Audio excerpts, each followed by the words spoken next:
Today on the Ace of Spades, our guest is Marquel Russell. He is the founder of the Client Attraction University. He's helped dozens of clients through numerous industries generate a total of over $20 million in revenue. He's known as the king of client attraction. And today he's our guest, and he's going to divulge a little bit into his business and tell us, how we can improve ourselves as far as attracting clients and also build our business. Marquel, welcome to the Ace of Spades. Thank you for having me, man. I'm excited to be here, David. Bill, I appreciate it. The first question is, I wanted to ask, what exactly led you to start the Client Attraction University? So I first got introduced to network marketing about 7 or 8 years ago. And everybody, when I got introduced to network marketing, everybody was telling me, all you got to do is get to it, and they'll get to it, and they'll get to it, and they'll get to it. And before you know it, you're making millions of dollars, eating off all this override that other people brought on, sipping pina coladas on the beaches of the world, driving expensive cars the company paid for, all this different type of stuff. And I find that to be the furthest thing from the truth. Well, it didn't work that way for me. I thought, I was like, I'm pretty popular around my city. I can get a lot of people to enroll. And people tell them out as a pyramid scheme, all this different type of stuff.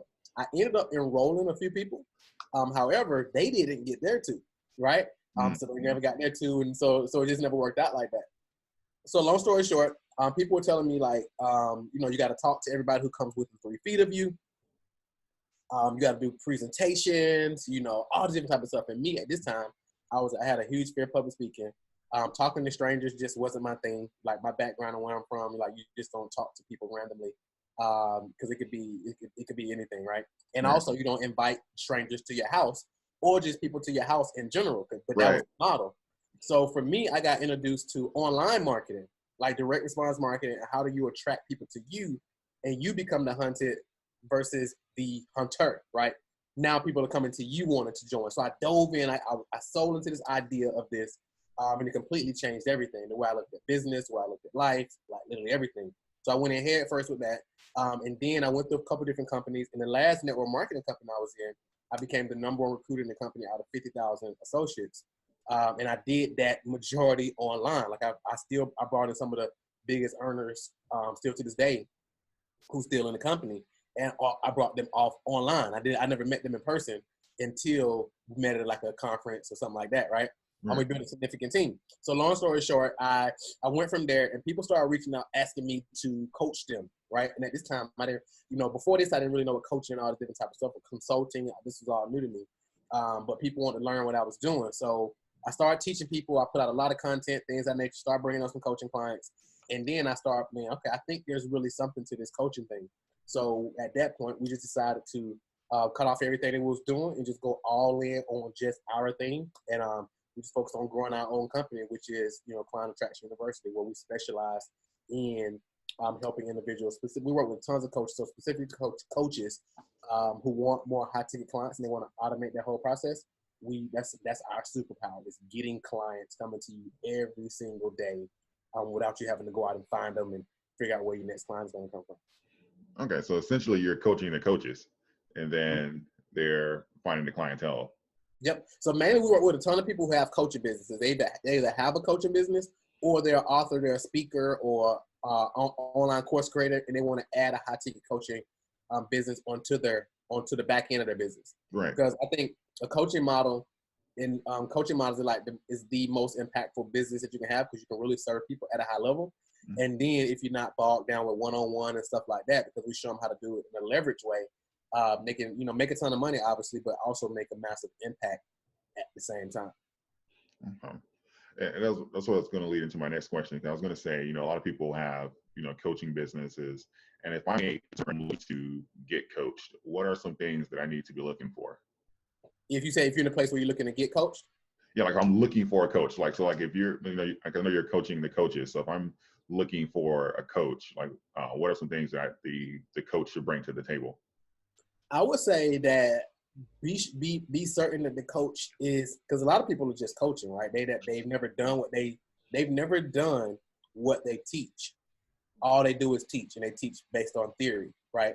So make sure this is somebody who's actually done what you're looking to accomplish and what they say they're going to teach you. They've actually done it. Not only have they done it, but they've actually had success in it.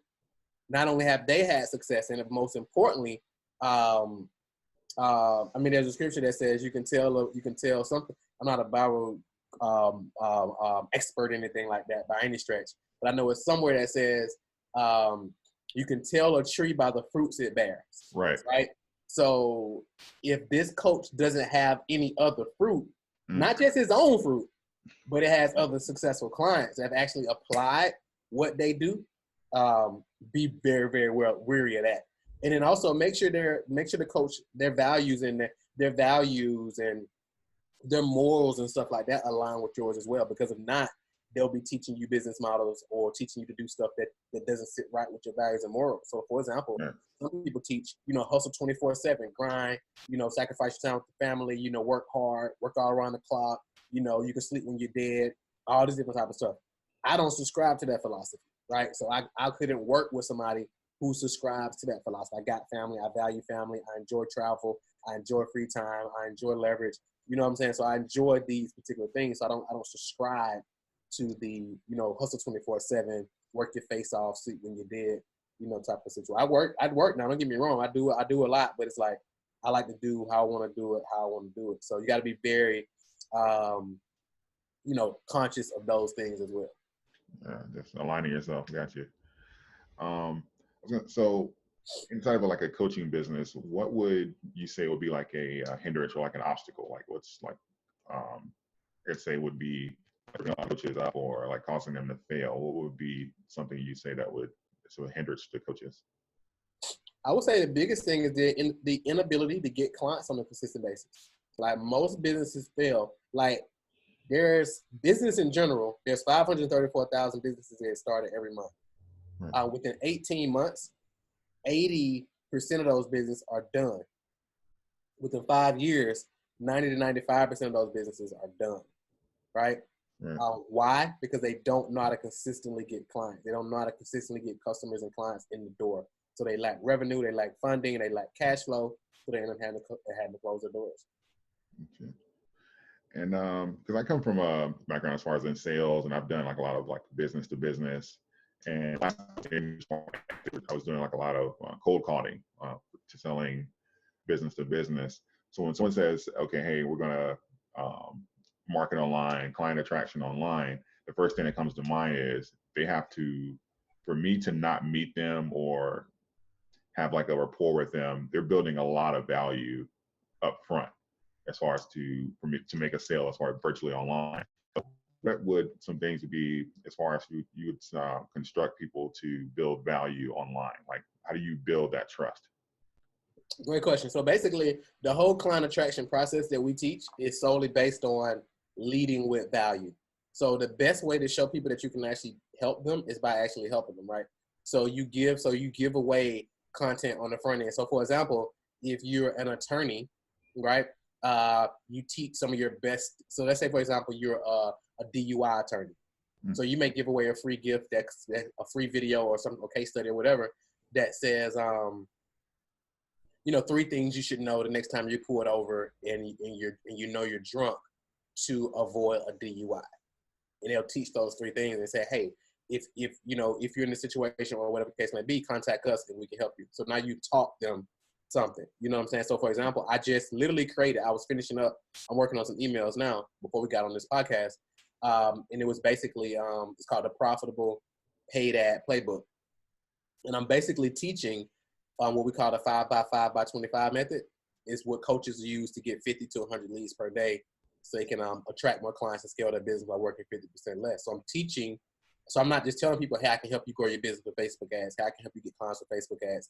I'm actually showing them by giving them the entire blueprint. And then it's like, hey, if you want my help doing this, go here and we can talk about it. You see what I'm saying? Right. So like lead with value. And then even if they don't schedule then, that's fine because we're going to continue to inundate them with more content, more value-based content, not just salesy type of stuff, just content, whether that's interviews, whether that's just video content, whether that's podcasts, whether that's, long form emails, whatever the case may be, just giving more and giving more and giving more and giving more. So now you just wrap that blanket of goodwill around the market. So now they're ready to do business. When they're ready, they're like, okay, he's giving so much. If it's free stuff is good, working with him or her has to be amazing. Awesome. Okay, I like that. Lead with value. Mm-hmm. Huh. So speaking of Facebook ads, what would because I know because like I've ran like some Facebook ads, Instagram ads, and I know it's kind of basically like you um, fill in the blank, you know, target audience, the amount of money you want to spend, blah blah, and you submit it. What would you say would be people as far as they are like getting wrong, like they're because I know essentially it's easy for anybody just to go in there and hit $20 submit basically. What are we getting wrong? So it's a lot, man. So like the number one thing people get wrong is the messaging. Their messaging isn't on point because they're not really crystal clear on like who their dream client is. Hmm. So the messaging is foundational, right? So when we bring on clients, we spend the first amount of time just specifically on messaging, right? Because the messaging is key. So we get the messaging right. And then from there, before launching ads, we have this thing called the 3 C's. So the first C is the copy. So based on the messaging we come up with, that's how you're going to create the copy. And then the second C is the creative. So the creative is like whether you're using video or image. Both of them work, but like it just depends on what video and which image you're using. And then the third C is the conversion process. So like once somebody clicks on your ad, where are you sending them to? Most people are sending people directly to their website. They're sending them to some kind of page that's not really optimized for lead generation or monetization. They're sending them to like a weak funnel that's not converting. They're sending them to like a low ticket offer that like a book, but they don't have any higher ticket stuff on the back end. So they're so one of those three things are broke. It's either the copy because of the messaging is on point, and the messaging is going to help you with the targeting, right? And then from there, the creative, and then the conversion process that you're taking them through. So either one of those things. Mm-hmm. Focus on the messaging. Okay. I was gonna say because your consulting firm is based, it's 100% online marketing. Yeah. You meaning as far as like, do we have an office or something? No, I mean as far as like the marketing strategies, is it all online? Yeah. So we mainly teach online, but the strategies. So online is just a medium, right? Right. So offline, so like even TV, that's a medium, right? Or billboards is a medium. So it's like you can use the same strategies in different mediums, different media. So you can use, if you want to use direct mail, what we teach will still be relevant. If you want to teach you want to do billboards, still relevant. However, yes, the main thing we teach is definitely is what we teach is definitely on the online stuff for sure. Okay, I was going to ask my next question, and I just wanted to have it on the record. Would you say like traditional methods of marketing, are they not as effective, or is it that transition happened, or is it best to kind of do both, or what was your opinion as far as on the traditional marketing methods of marketing? When you say traditional methods of marketing, what types of marketing are you referring to? Well, as far as like clientele, because what came to mind was, people would send out, whether it be like the mailers or approach based off of like zip codes and just hope they're interested in their service. And obviously, with online, you can be a little bit more strategic. But I was asking, comparing the two, did you say if you had, okay, I can answer like this. If you had $100 to spend as far as on the marketing, would you spend it primarily, say, online method to be more effective, or something like mailers? Yeah, if I had $100 to spend, I definitely would do Facebook ads 100%.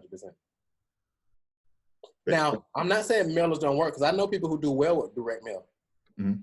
I just don't do it. But if I had 100 to spend, it would definitely be in the Facebook ads, some kind of online media, because I can find out like if it's working way faster.